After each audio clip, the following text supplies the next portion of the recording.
Breaking news now on Fox 61, Connecticut's news station. Well, right now at 6, new developments along the Housatonic River. We've learned there's been an update in the recovery efforts of a 6-year-old boy who fell in and went missing earlier this week. Thanks for joining us for the Fox 61 News at 6. I'm Jamel Johnson. Now, we know the search for the boy has been suspended as crews have been at the waterfront for a few hours now. Let's get right over to Fox 61's Joe Monty, who is in Stratford. Joe, we're expecting the details of today's recovery efforts any minute now, right? That's right, Jamel. As we speak, police released information, but we're standing here in front of the Housatonic River in the area of where the boy fell into the water. I'm going to tell you a little bit about what police just told us. So police, as I said before, police were here all day, really kind of just, there was obviously a scene. We saw the family. They were crying and giving each other hugs. But the police just literally released information to us.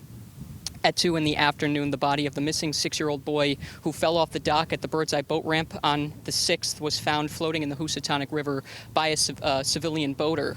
And the child was found approximately 1.5 miles south from where he fell into the river, which is this location. And nearby Stratford and Bridgeport police marine units were on scene almost immediately to remove the body from the water. The body was transported to the Birdseye boat ramp aboard the Bridgeport Marine 1 patrol boat, and the family of the deceased child was notified by both Stratford police and Stratford fire personnel. The body of the deceased boy was transported to the state of Connecticut Medical Examiner's office, where an autopsy will be conducted. So that is right from the police as we speak. They're releasing that information. These waters can be dangerous, Jamel. I grew up in this area. I know it very well.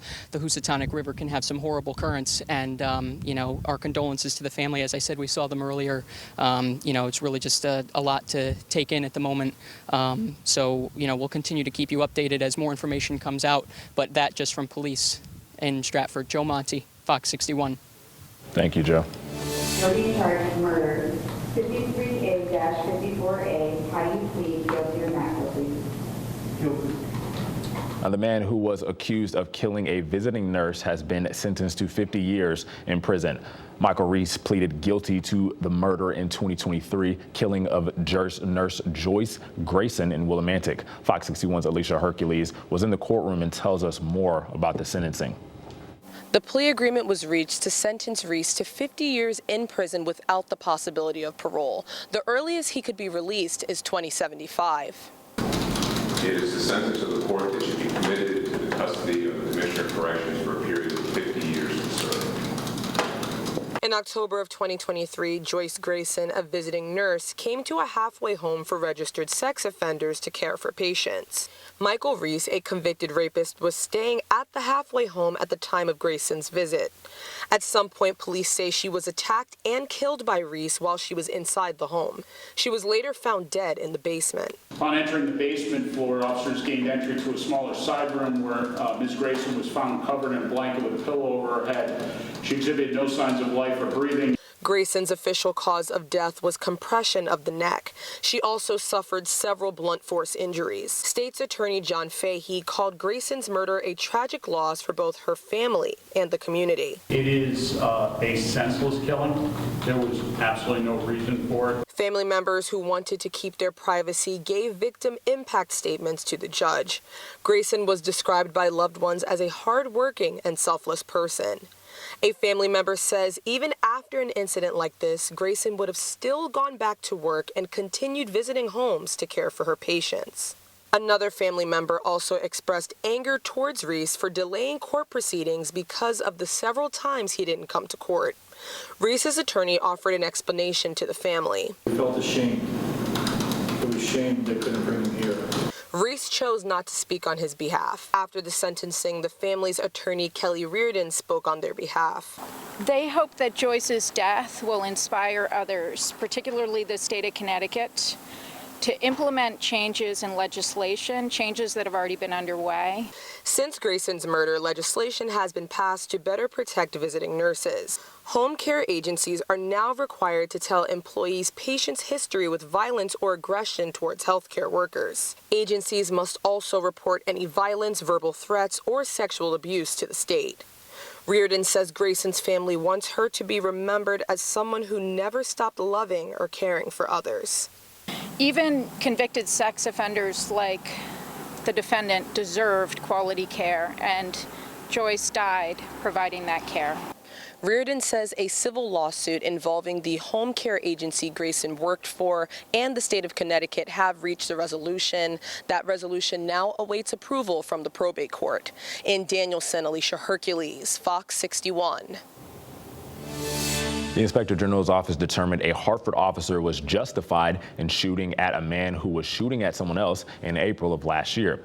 Officer Devanan Budhu was on Wethersfield Avenue around 12:15 in the morning for a hit and run. He was talking to the owner of the damaged car when gunshots came from a house across the street. Police saw a man running away from Luis Ortiz, who was shooting at the man. Officer Budhu told the man who was running to get down before firing 2 shots at Ortiz. No one got hurt. Ortiz was charged for the shooting. The OIG says Ortiz posed a threat to the victim, himself, and others, and they say he was reasonable in his force.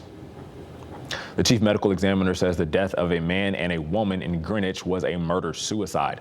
Police tell us 56-year-old Eric Stein Solberg killed 83-year-old Suzanne Adams. Then Solberg took his own life. It's unclear when this happened. Officials didn't say how they died.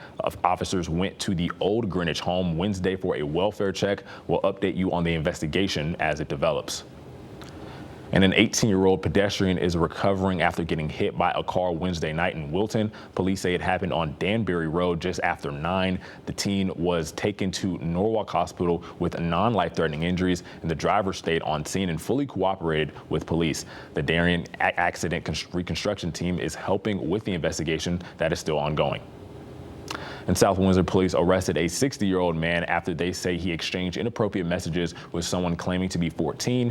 Investigators say Joseph Krukowski sent the text back in June. Police looked into it and confirmed the messages were real. They arrested Krukowski yesterday on a warrant. He was released on a $10,000 bond and is due to appear in court later this month. And a firefighter is recovering after getting hurt battling a fire at a Naugatuck auto shop early yesterday morning. Crews were called to Auto Haas on Rubber Avenue just after 2:30. They found smoke pouring from the roof and garage. Firefighters pulled out a car they believe was electric because water wasn't putting out the flames. The fire was knocked down about 20 minutes. The cause is under investigation. And we also got an update on Concord Hills in Hartford. The property owner is complying and making payments to the city following the fire that forced around 100 people out last year.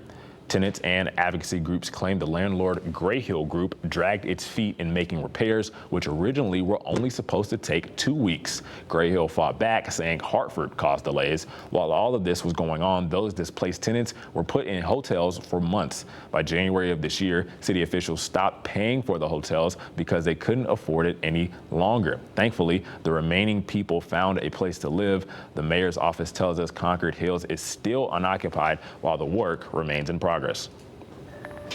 And check this out. Volunteers across southern Connecticut are providing thousands of dollars worth of meals to pantries and shelters in areas impacted by last year's catastrophic flooding. Fox 61's photojournalist Sean McKeever went to Seymour to see how it all came together. Today we're going to be just shy of about 34,000 meals that'll be going out to the communities.